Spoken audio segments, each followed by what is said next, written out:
Thank you for your speech, Secretary Hegseth. Most recently, U.S. Forces Korea Commander General Xavier Brunson made a striking remark in a public interview, stating that South Korea is, quote-unquote, a dagger in the heart of Asia aimed at China. This comment stands in a stark contradiction to the spirit of a constructive China-U.S. relationship of strategic stability, which our two presidents agreed to build during President Trump's most recent visit to China, which you also just referred to in your speech. President Trump, in particular, has also repeatedly emphasized his desire to forge the best possible relationship with China. My question is simple. Does General Brunson's statement represent the official position of the Trump administration, and is characterization of South Korea's role as a dagger aimed at China authorized or endorsed by the Pentagon? Thank you.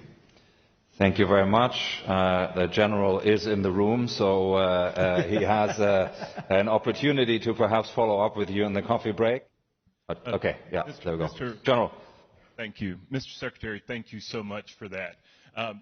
Gentlemen, if you could please raise your hand, the gentleman who asked the question, that I might look at you directly. What I said was trying to describe the operating environment, because what's incredibly important in being strong and quiet is about being able to describe the environment wherein we're working. If you remember, the Prussian philosopher, military philosopher Clemens talked about Korea being a dagger pointed at Japan. The difference is we have to change our perspective, which is why the East Up map is important. By changing our perspective, we take into account how others might see us in the region. We've got to be strong. We've got to have the right capabilities within the Republic of Korea, but we have to understand that those things still exist, and you have to combat those things every day.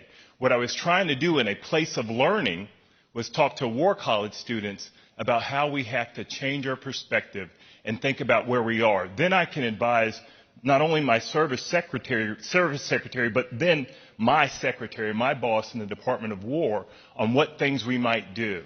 The Secretary also mentioned OPCON transfer. Mm-hmm. The position that we have within the peninsula, based on our great allies represented by Minister of Defense Hong Bak, who's right here in the front row, is important. But what's also important is that we have the right capabilities at the right place in the right time, but also take into account our perspectives.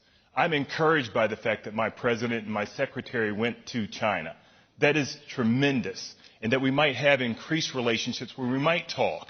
And we have to remember that when we're talking to students, we want them to understand and appreciate other perspectives other than our own.